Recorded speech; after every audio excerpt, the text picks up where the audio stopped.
इसी समय बहुत सारे स्टूडेंट अलग अलग एग्जाम की तैयारी करते हैं। इस समय बहुत सारी एग्जाम ली जाती हैं, नॉर्मल प्राइमरी की एग्जाम, 12th की एग्जाम, 10th की एग्जाम, गवर्नमेंट की अलग अलग एग्जाम की तैयारी इसी समय स्टूडेंट कर रहे हैं। लेकिन फ्रेंड्स प्रॉब्लम ये है, स्टूडेंट अच्छी तरह से कोशिश करते हैं कंसंट्रेशन लाने की, अच्छी तरह से पढ़ाई करने की, लेकिन समस्या ये आ रही है कि जितना अच्छा कंसंट्रेशन होना चाहिए पढ़ाई में, इतना अच्छा कंसंट्रेशन किसी का भी नहीं हो रहा है। चाहे वो प्राइमरी का स्टूडेंट हो या कॉलेज का स्टूडेंट हो, उसको सबसे ज्यादा दिक्कत आ रही है तो कंसंट्रेशन में। फ्रेंड्स, मैं Rupesh Patel, hypnotherapist, counsellor and life coach. आज की इस वीडियो में मैं आपको ये बताने वाला हूं कि आप चाहे कोई भी एग्जाम की आप प्रिपरेशन कर रहे हैं, आपको एग्जाम में अच्छे अचीवमेंट के लिए आपको कंसंट्रेशन की जरूरत है, लेकिन आपका कंसंट्रेशन नहीं आ रहा है, तो आज के इस वीडियो में आपको मैं ये बताने वाला हूं कि आप कैसे अपनी पढ़ाई में अच्छा कंसंट्रेशन कर सकते हैं।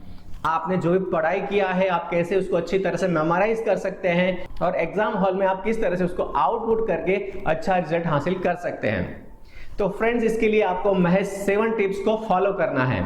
7 टिप्स का पहला टिप्स है कि आपको इंटरेस्ट क्रिएट करना है आपकी पढ़ाई में। अब प्रॉब्लम तो सबसे बड़ी यही है कि हमें तो इंटरेस्ट ही नहीं आ रहा है। खास करके प्राइमरी के स्टूडेंट की एक यही प्रॉब्लम होती है कि हमें तो इंटरेस्ट ही नहीं है। तो फ्रेंड्स, आपको इंटरेस्ट नहीं है लेकिन आपको इंटरेस्ट क्रिएट करना है। कैसे करेंगे?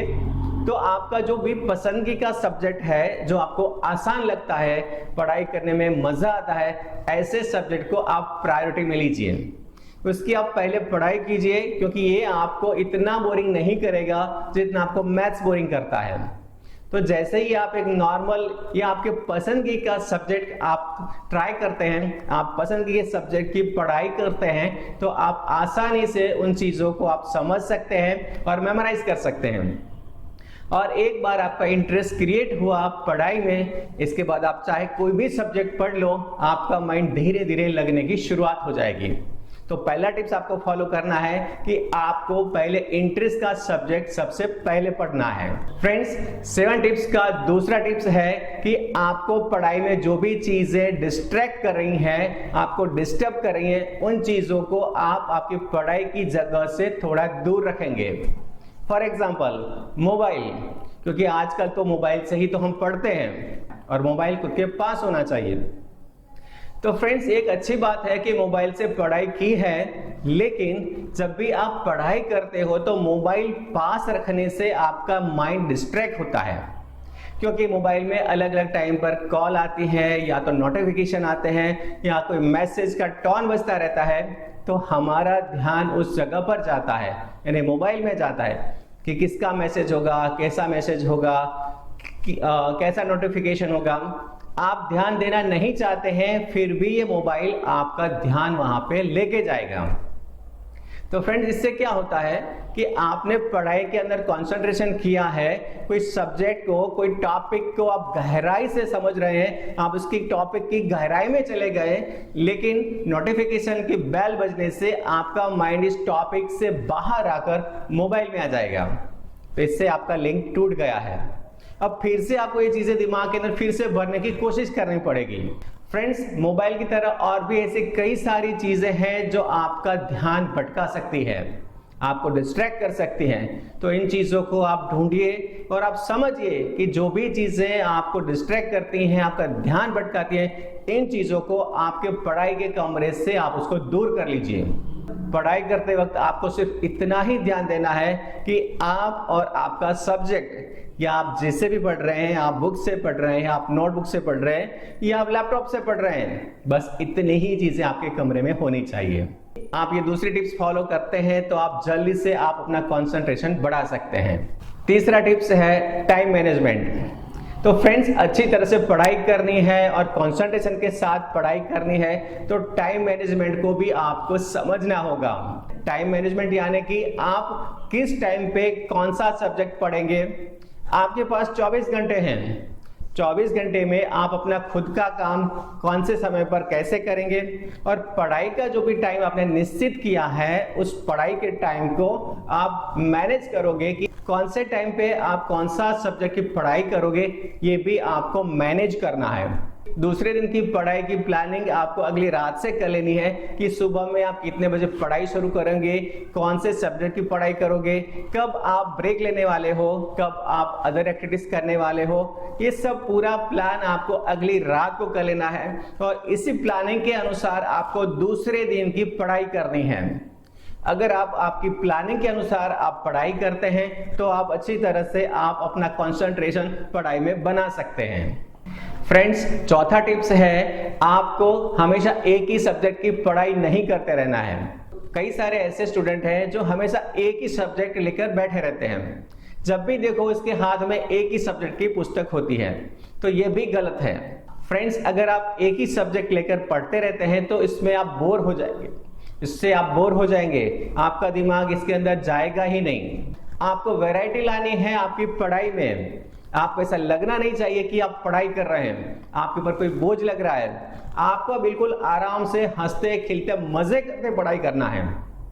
पढ़ाई आपको मजा देनी चाहिए। इस तरह से आप पढ़ाई करना चाहते हैं तो आप आपकी पढ़ाई के शेड्यूल में हर सब्जेक्ट को इन्वॉल्व कीजिए। यानी कि एक ही सब्जेक्ट हमेशा पढ़ते रहना नहीं है, लंबे समय पढ़ते रहना नहीं है, सभी सब्जेक्ट को हमें स्थान देना है। पांचवा टिप्स ये है कि आपको पढ़ाई अकेले नहीं करनी है। पढ़ाई में आपको एक उत्साही सहपाठी साथ में रखना है। जी हाँ, ज्यादातर बच्चों को हमने देखा है कि हमेशा अकेले ही पढ़ाई करते हैं, कमरे में बैठे हैं अपने बुक्स के साथ पढ़ाई कर रहे हैं, इंटरेस्ट नहीं आ रहा है तो बोरिंग हो जाते हैं।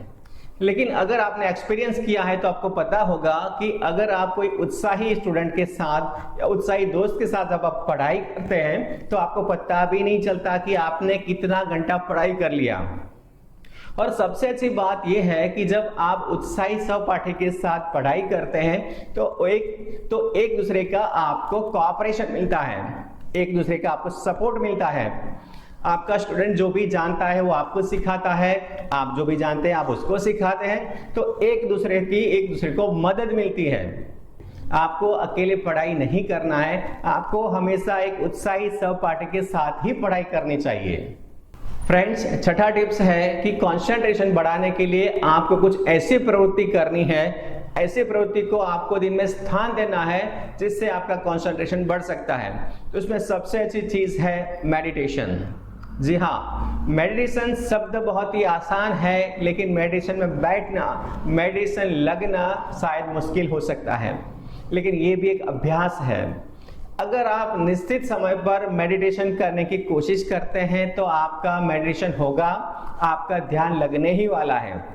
फ्रेंड्स, ध्यान लगता है ये नहीं लगता ये बात की बात है, लेकिन आपको माइंड को रिलैक्स करने की कोशिश करनी होगी। जितना भी माइंड रिलैक्स होता है इतना वो ज्यादा प्रोडक्टिव बनता है, इतना ही वो ज्यादा मेमोराइज कर सकता है। तो अगर आप चाहते हैं कि आपकी मेमोरीज अच्छी रहे, शार्प रहे, आपका कंसंट्रेशन बढ़े, तो माइंड को शांत रखना होगा, रिलैक्स रखना होगा, कंफर्टेबल रखना होगा। और इसके लिए एक सबसे अच्छा और एक आसान तरीका है मेडिटेशन। मेडिटेशन के साथ साथ आपको कुछ योग और प्राणायाम का भी सहारा लेना चाहिए। इसके लिए आपको जरूरत है आप ब्रीदिंग प्रैक्टिस कीजिए। अलग अलग प्राणायाम भी आपको मन की शांति देते हैं, आपकी ऊर्जा बढ़ाते हैं। तो अगर आप एनर्जेटिक हैं, आपकी ऊर्जा का लेवल बहुत ही अच्छा है, तो आप कुछ भी पढ़ते हैं आपको जल्दी से याद रहेगा, आपका अच्छी तरह से ध्यान लगेगा। फ्रेंड्स, सातवां टिप्स है कि आपको पढ़ाई के साथ आपको बहुत सारी एक्टिविटीज कंटिन्यूस रखनी है।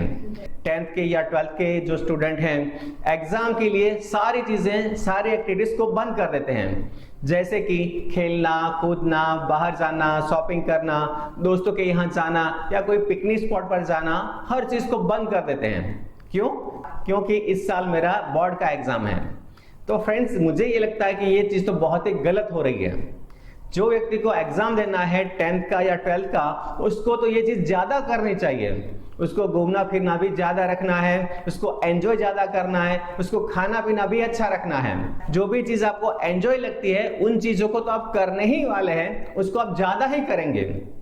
यानी कि आपको एंजॉय की कोई भी चीज को अवॉइड नहीं करना है, उसको बंद नहीं करना है। आपको एग्जाम देना है, एग्जाम की तैयारी करनी है, लेकिन सारी एंजॉयमेंट की एक्टिविटीज करते करते ही एग्जाम की तैयारी करनी है।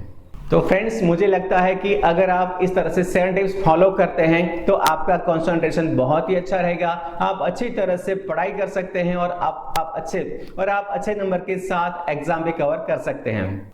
फ्रेंड्स, मुझे पूरा भरोसा है कि अगर आप इस तरह से 7 टिप्स फॉलो करते हैं तो आप अच्छी तरह से कंसंट्रेट कर सकते हैं आपकी पढ़ाई में, और अच्छी तरह से आप पढ़ाई करके आप अच्छे नंबर के साथ रिजल्ट भी हासिल कर सकते हैं। लेकिन फ्रेंड्स, अगर आपको 7 टिप्स फॉलो करने में अगर कोई समस्या आ रही है या आपको और कोई चीज की प्रॉब्लम है तो आप एक अच्छा काउंसलर ढूंढ के आप इसकी मदद ले सकते हैं। काउंसलर से आपको बहुत सारी सपोर्ट मिल सकती है। काउंसलर आपकी जो भी प्रॉब्लम है मेंटल लेवल की, उसको अच्छी तरह से ठीक कर सकते हैं। तो फ्रेंड्स, अगर आप इसमें सहायता चाहते हैं तो आप हमारी सहायता ले सकते हैं। फ्रेंड्स, नीचे दिए गए नंबर पर आप कॉल कर सकते हैं या आप व्हाट्सएप से, टेलीग्राम से या ईमेल से मैसेज भी कर सकते हैं। फ्रेंड्स, मेरी दृष्टि से ये वीडियो बहुत ही उपयोगी है जो स्टूडेंट एग्जाम देने वाला है। आपके आसपास के जो भी स्टूडेंट हैं, आपके दोस्त को, आपके जितने भी फ्रेंड्स ग्रुप में इसमें इस वीडियो को शेयर कीजिए ताकि हर स्टूडेंट इस 7 टिप्स को फॉलो करे, अच्छा कंसंट्रेशन बढ़ाए, बहुत ही अच्छा रिजल्ट हासिल करना ही चाहिए। तो फ्रेंड्स, अगर आपको कोई भी समस्या नजर आती है तो आप नीचे कमेंट बॉक्स में कमेंट कर सकते हैं, और इस तरह की वीडियो देखने के लिए इस चैनल को सब्सक्राइब कीजिए और बेल आइकन को हिट कीजिए ताकि आपको इस तरह की वीडियो हमेशा मिलती रहे। Thank you, all the best.